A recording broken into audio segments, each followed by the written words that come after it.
Welcome to It's Beyond the Food podcast, my sisters. I'm your host, Stephanie Dodier, and today is my annual prediction for the non-diet coaching industry.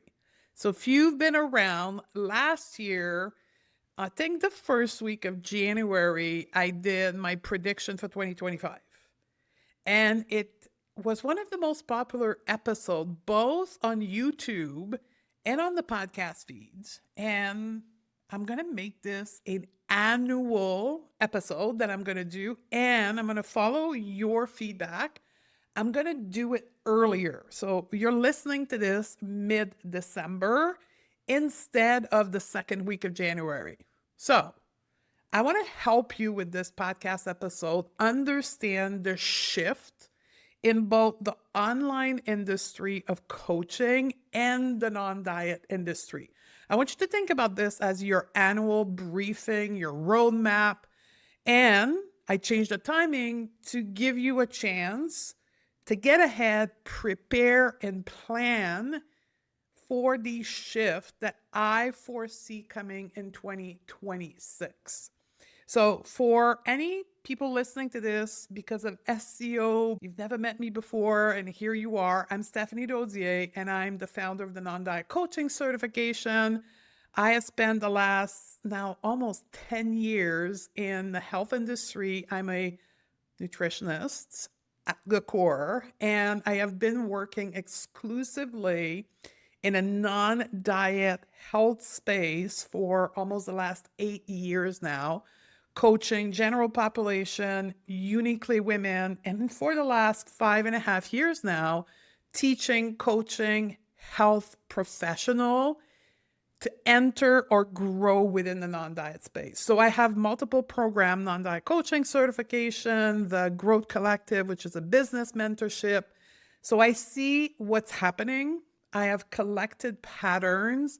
I see what's working, what's gaining traction, what's losing momentum. So if you are in that space, you may want to pay attention to my observation right now. So for you today, I've got 7 shifts that I see are going to impact us in the industry, and I'm going to communicate them to you in a kind of a three-prong approach. For every shift, I'm going to tell you what I believe, why it's happening, how it may show up for you, and what does this mean for your business, aka the action you potentially want to consider for your practice and your business. Let's get started. You ready? The very first shift, the age of selling information is dead. Let's do the funeral of selling information, because I 100% believe at my core that this phase of our industry is way behind us. So Google has had free information for well over a decade now. AI for the last couple of years has allowed us to organize this information based on our individual need, and both are free. So in our industry, people buying information is no longer what is happening. For those of you who are generating good revenue, what I like to say, making good money, it's because you are selling the implementation.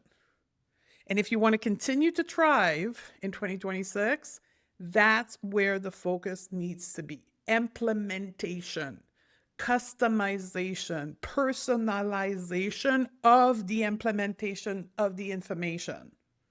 So the courses is dead. Every time I hear somebody say, I'm doing a course, like I vibrate to my spine. I'm like, no, don't do that. It's a waste of your time. It's a waste of your resources. Sell coaching, implementation. So what does that mean for you in business? Program that structure the implementation of the information in your particular sector of specialization, in the problem you solve for your client. and holding the hands of your client to the finish line so that you can support them when things get hard, when they want to quit, when they feel stuck. And that is 100% the world of coaching. Specifically in the sector of health servicing, health counseling, it's behavioral coaching. People have the information, they know what they should be doing, but for whatever reason, they are not doing it. That's what I call implementation, and that's what will thrive in 2026. You creating programs, structure, processes that you're going to sell people in implementing the information relevant to the problem you solve, to your sector, and getting them to the finish line. Now, if you're new to coaching or you're new to behavioral change within your health sector, I can help you with that inside the non-diet coaching certification. That is where I teach professional skill set, specifically around health behavior change and by necessity, body image coaching as well. The Grow Collective, the other key program that I have, is where we systemize the selling process of the coaching program. I do not support systemizing or marketing courses.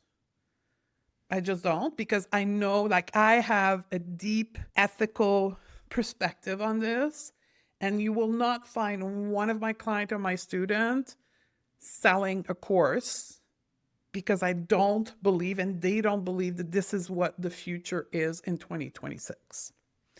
Which leads me to the shift number 2.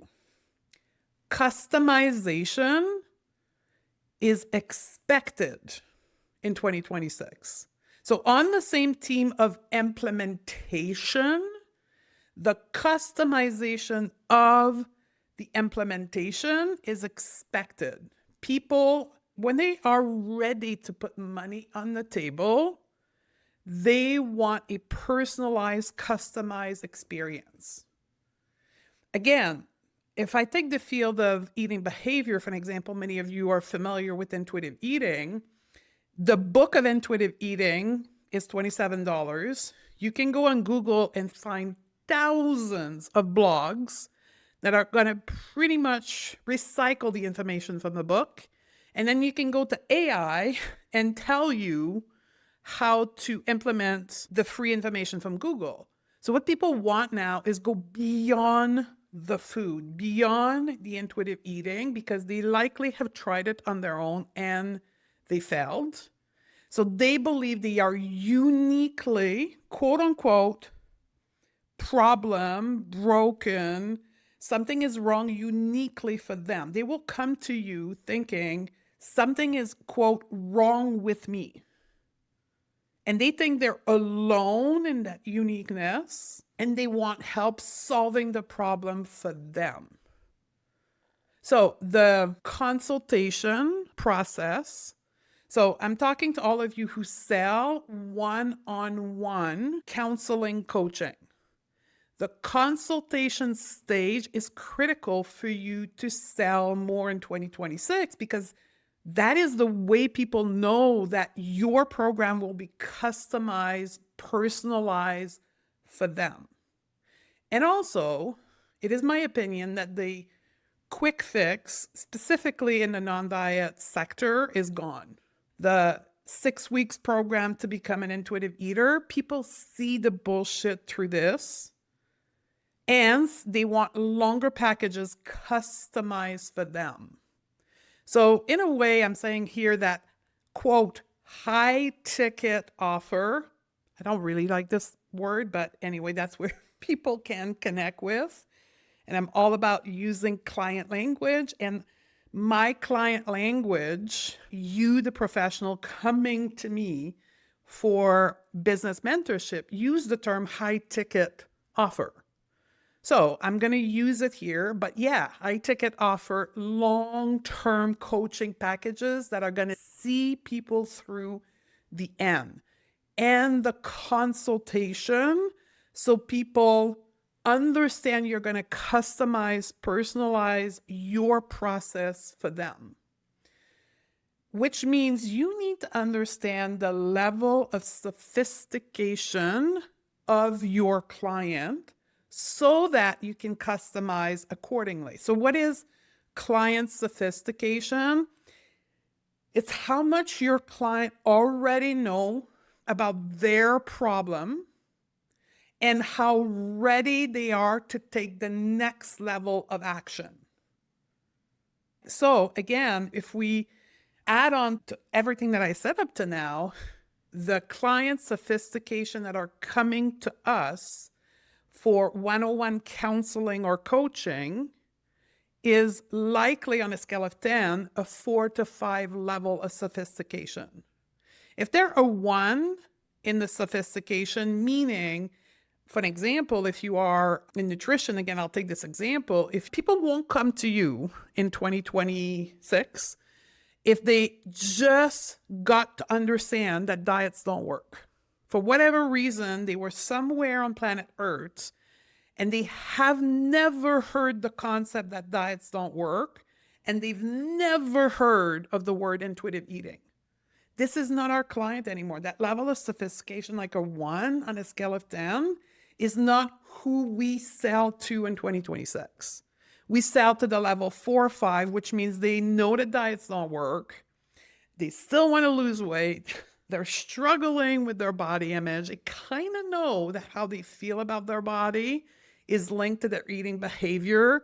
They may have tried to solve for this, but they quite don't know how, or they did, and it didn't work for them. That's the level of sophistication. So your marketing needs to meet them at that level of sophistication. And then you bring them into a consultation with your professional skill set and your diagnostic skill. You can clearly identify the problem, and then you customize your process, your program for them.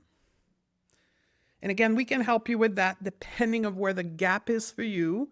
If it's building a coaching program, delivering long-term coaching program, that's the non-diet coaching certification.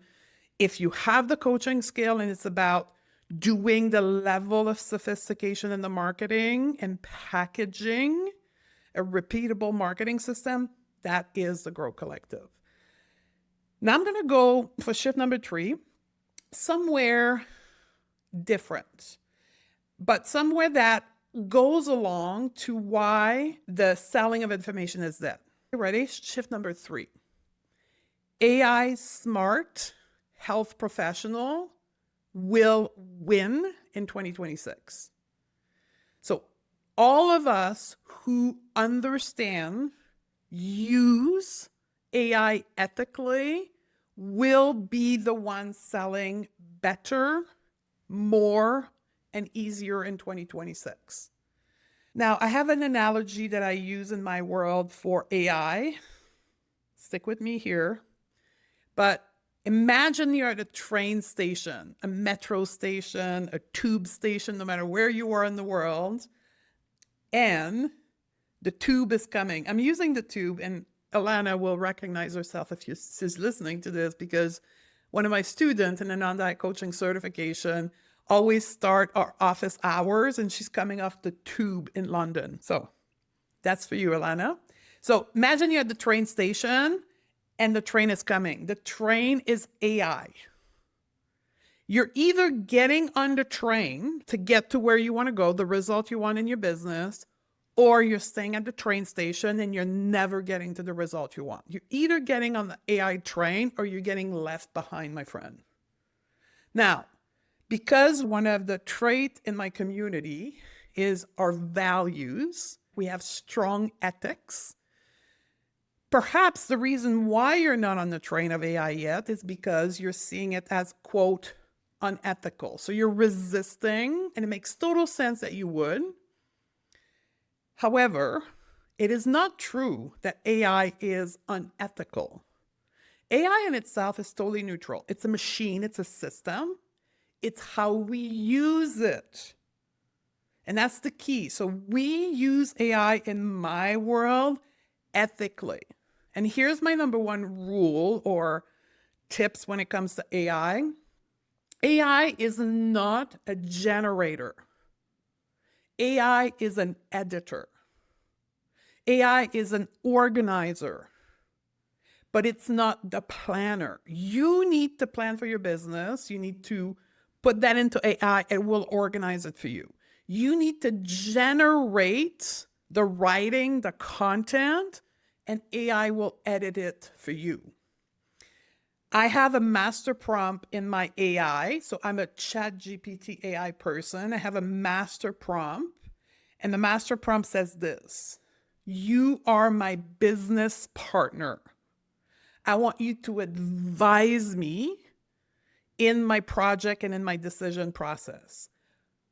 And then I take that generation of advice that AI gives me, I edit it, often 1, 2, and 3 times, and then I put it out in the world. Been doing that now for a year. We had our paid account of ChatGPT. So we've been training our own individual AI for our company, and it's been nothing but a beautiful adventure for us. And that's how, for me, I meet my ethics and my value with using AI. And it saves us a huge amount of time. I now have only one full-time employee in my company, and the rest are contractor, because we are using AI. So I've reduced my expense significantly because we are using AI. So my profitability has increased because of how we've been using AI. We outsource very specialized tasks like very complex web pages. We outsource web management, coding. We outsource accounting, for an example, like those very specialized tasks. But when it comes to creating content, creating social media, creating even the podcast. Like right now I'm recording in this script, and this script has its own AI, and it's making my podcast editor's job so much easier. It only takes an hour now to fully produce a podcast episode. So get on the train of AI. One of the things you will notice in everything that I just said about AI, we never use it for coaching. I do not use, and this is where it crossed my boundary of ethics, I don't use it to coach my client. I don't use it to find a problem in a particular client situation. That is totally out of scope. We use it to edit, to organize, to plan, to brainstorm things.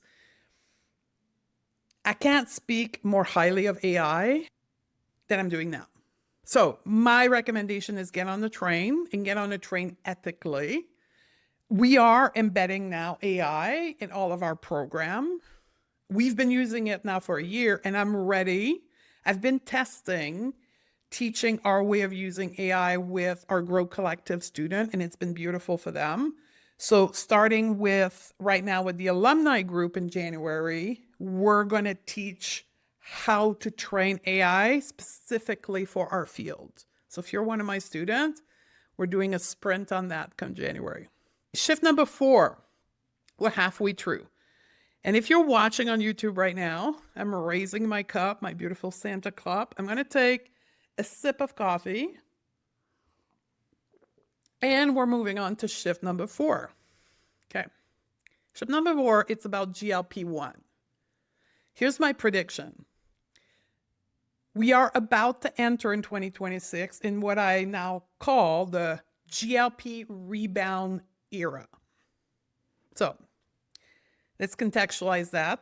GLP-1 has seen an explosion in 2024, 2025 with mixed results. Data shows that people are starting to feel the effect. In fact, there's a major lawsuit.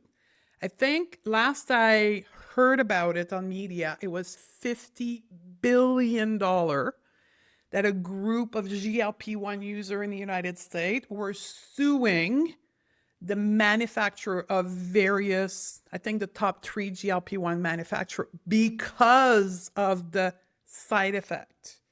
There's a lawsuit in Canada for a loss of vision. Like, we have a different system in Canada for lawsuit, but there's one ongoing right now for a Canadian who has become blind because of GLP-1.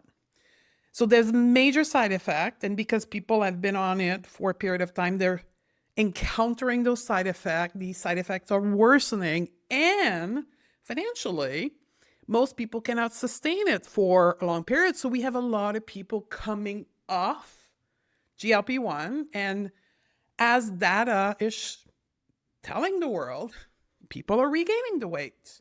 But people are surprised by this. For many reasons, psychologically, people engage with GLP-1 and go in a denial mode. Perhaps they're not properly informed about GLP-1, but they disregard the fact that it's expected that a weight gain will happen, but now people are living it. And as we know, as non-diet health professional, GLP-1 is not solving the real root cause. It doesn't change the belief. It doesn't help with behavior. It doesn't help with emotional capacity, nervous system regulation, and body image. And it is unfortunately expected that there will be a rebound. There will be people that realize, unfortunately, after using it, that it is not the magic solution that it was sold for. And I expect that we're going to start seeing more and more clients saying, well, it was my last try. Like, GLP was the last thing I was going to try, and even that didn't work. Can you help me? I've regained everything that I lost, and I know now that diets and there's no quick fixes. I need to do the work. I'm back to experiencing food noises. I've lost the weight and I still feel shitty about my body. All these things will start coming to us. The life after GLP-1 is coming. So for me, the need for our expertise will increase. It will increase because of that rebound. People will seek support, and it builds on the other shift. Deep work, customized work specifically for life after GLP-1. I believe that's a niche. If you're a dietitian, for an example, and you specialize in food behavior, life after GLP-1 is a niche. Like, it's a specialization. You need to understand the medicine, you need to understand the pathology, and you need to be able to guide people through this. If you're a coach who coach behavior, life after GLP is a niche of content and even program. You can help build behavioral change program. Life after GLP body image work needs to be done. It always needed to be done, but now people are coming to the realization that they have no choice but to do it. So I believe that our niche will grow even more in 2026 and in years to come because of the rebound effect of GLP-1. And again, it will require specialized skill set, in-depth coaching skill set, thought work, belief work, emotional regulation. And that's what we teach inside of the non-diet coaching certification. Okay, ready for shift number 5. Again, builds on the other one. Specialization will completely beat generalization.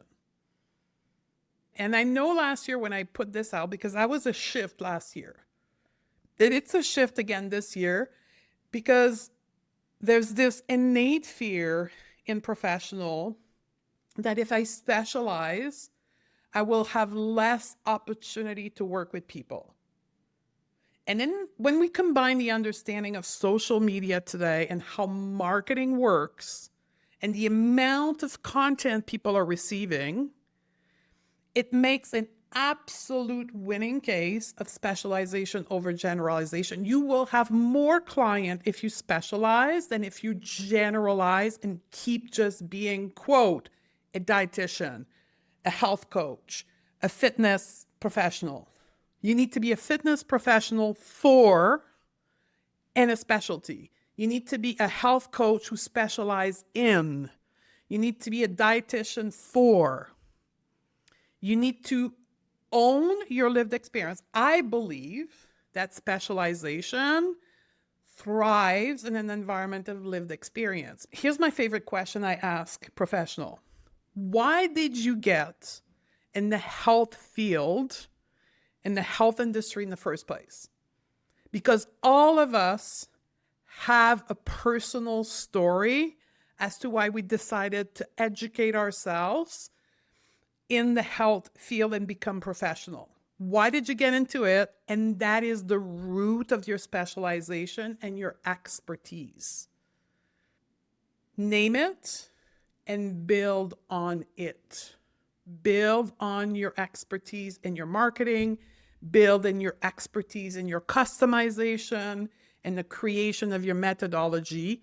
Specialize, own it, and scream it from the rooftop. Put it everywhere. That's how your business is going to grow in 2026. And I'm a perfect example of that. There is many coaching certifications in the world, and most of them are generalists. I niched out to the most niche area. I only teach coaching in the context of health behavior, specialize in women only with a feminist lens. Like, how much more niche can I be? I don't think I can be any more niche than that. And it's been the groundwork of my success. I work with very few people, and I work with an industry that's very unique and build program uniquely designed for them. And that's been the reason why I'm successful. And I'm saying to you, if you're still not convinced, we need to talk because you need to get on the specialization train for 2026 in order for you to survive 2026 and continue to grow, or at least sustain your income. We're going to shift number 6.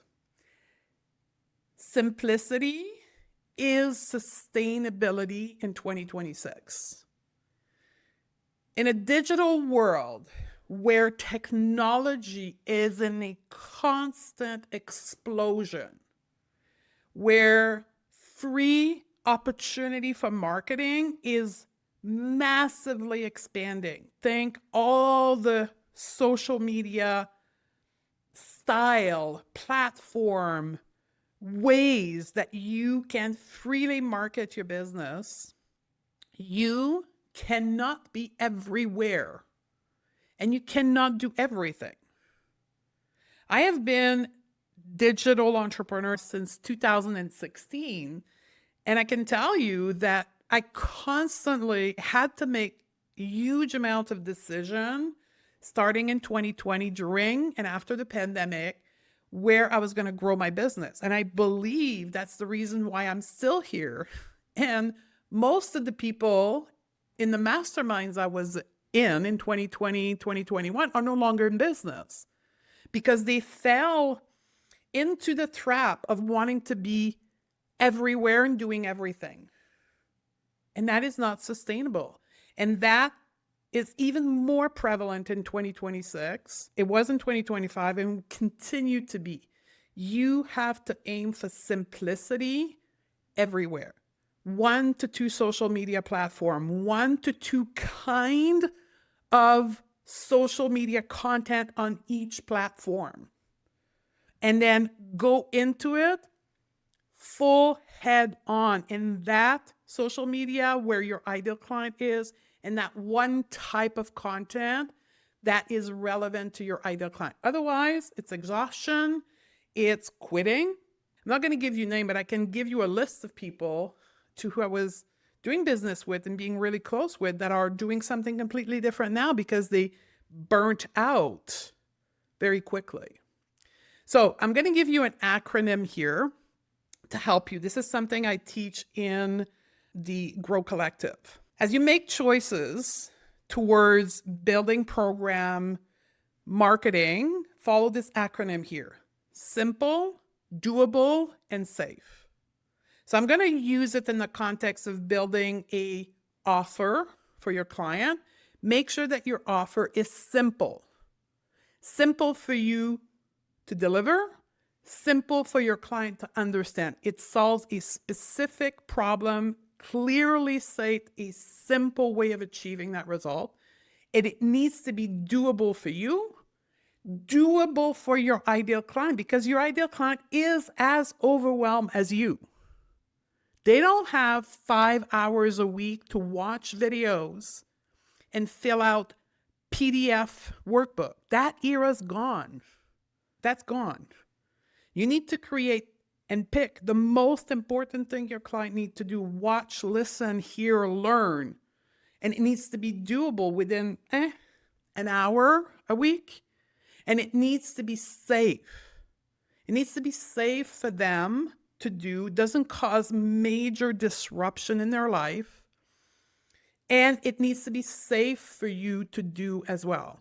So simple, doable, and safe. And this acronym is relevant at every stage of business. That you're starting, that you make $50K a year, that you make multiple six-figure, it is relevant at every stage. I use it in every decision point in my business or creation point. And I'm going to give you one more tip before we move on to the next shift, our last one, because I'm seeing it on my notes here as a bonus, but I got to give it to you right away. In that world of simplicity, make sure that your marketing system in 2026 is repeatable. You cannot reinvent every launches, every marketing launch, every system to acquire new client. That it is simple because you're beginning, mid, or advanced. It needs to be simple. Create 2 to 3 marketing events and run them one after the other. So example of that, the non-diet coaching certification would teach people professional skills in the non-diet space. I have launched that program 13 times, 1-3. That's the secret. One of the secrets of my success is that I don't reinvent the wheel. I don't create a new sales page, a new offer. My core revenue is in a program that's repeatable. Same thing with the marketing that supports that offer. It's the same webinar. I'm going to change it in January 2026, but I've ran the same webinar for 3.5 years to sell the non-diet coaching certification. And when I work with people in the Grow Collective, one of our objectives when they work with me for 6 months is creating a repeatable marketing system. So usually for one-on-one coaches, 2 to 3 marketing events, different format, whatever they do, that they just repeat throughout the year and the year after and the year after. And we use the same email. We use the same opt-in page. We just keep tweaking it on the second time and the third time and the fourth time. That's how you're going to thrive in 2026. Ready for the last shift? Your content is the funnel. Hear me out on this. AI content is everywhere. I know for me, I'm at the point now when I scroll through Reels. I'm a Instagram girl. By the way, you need to come and follow me on Instagram. That's where life is, specifically in my stories. I'm always questioning, is that AI real or that's a real person? That's where I'm at in my head for the last 3 months. Just yesterday, I was scrolling through and I love like golden retriever reels. And I saw a reel of a guy in a canoe saving a golden retriever from a burning house. And I'm like, well, that's odd. I've never heard of that before. I think it was a flood and then the house, and then we saw the golden retriever at the top. And as the reel was progressing, within 5 seconds of me thinking, is this real or is this AI? I quickly realized it was AI. So AI content is everywhere. People are more discerning than ever. So your content needs to be real And if you invest the time in doing real content, like a real human being talking on camera, that takes time. So your content needs to be your marketing system. It needs to be your funnel. People are consuming less content, but much more specific content. In the world of health professional, you're not there to entertain people. People don't follow you to be entertained. That's why the influencer model for me is the most destructive model we can take in our niche. We need to create high-level content that specifically help people trust us, demonstrate our expertise, and makes people safe to work with us. And that takes quality content that takes time to create. So your content needs to be engineered to help people make a decision for you. And that, my friend, sits in long-form content. Long-form content is the future. And I know there was a trend in the last year that says long-form content is dead. Not for us. It's never been dead for us. My podcast has been running for 8 years, and I can tell you, there is not one person in my signature program that is not a podcast listener. They all navigate through the podcast in order to become one of my clients, because that's where they make the decision to work with me. That's where they trust me. They understand my expertise. That's why you're listening to this podcast here. And then you feel safe to work with me.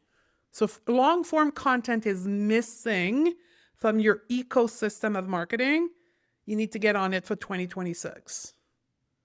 That's how you're going to cultivate your next client. That's how you're going to nurture your next wave of client, no matter what you sell in the counseling, coaching, health niche. So it does require for you to have a specialization to talk about a very specific problem and you having a very specific way of solving that problem, and then a repeatable marketing system out there, creating that content, putting it on platform that can be consumed over and over again, and leading to repeatable launch structure to put people in a place where they need to make a decision to work with you or not at this time. We help you do that in the Growth Collective when it comes to marketing system, and then the specialization to create that high-level content, like the intellectual and professional skill set that's in the non-diet coaching certification.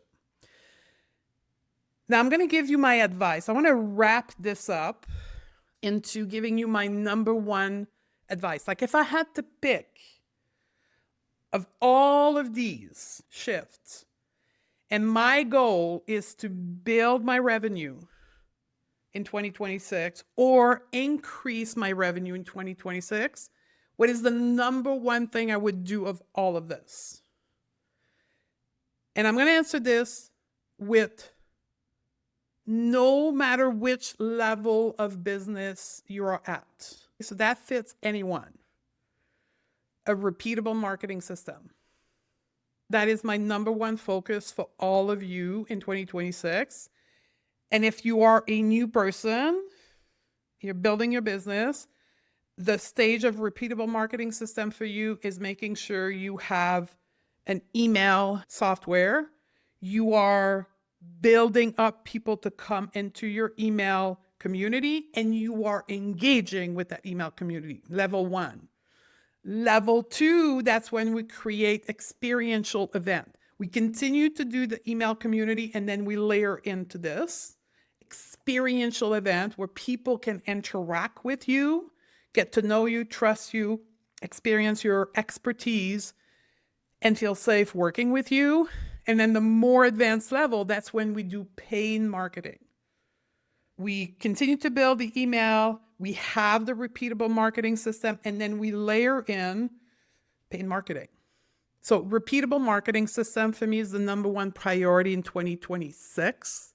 in order for you to be successful. So this is it, folks. This is my 7th industry shift for non-diet health professional for 2026. Use them to guide your decision. Stay focused on 1, 2, perhaps 3 priority for your business in 2026 so that you can get the result you want for your business. I would love to hear from you. Did you enjoy the format for this year's review? Is it the right timing for you? What did I miss? Are you seeing a trend that I'm not seeing? I would love for you to come and tell me this in my DM on Instagram. And I can't wait to have your feedback. I love you, my sister, and I'll see you next week.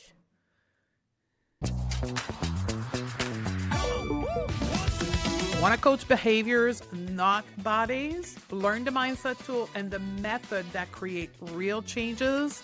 Join the waitlist for the next cohort of the non-diet coaching certification at stephaniedodier.com/waitlist. That's where the real training begins. And I'll see you on the other side, my sisters.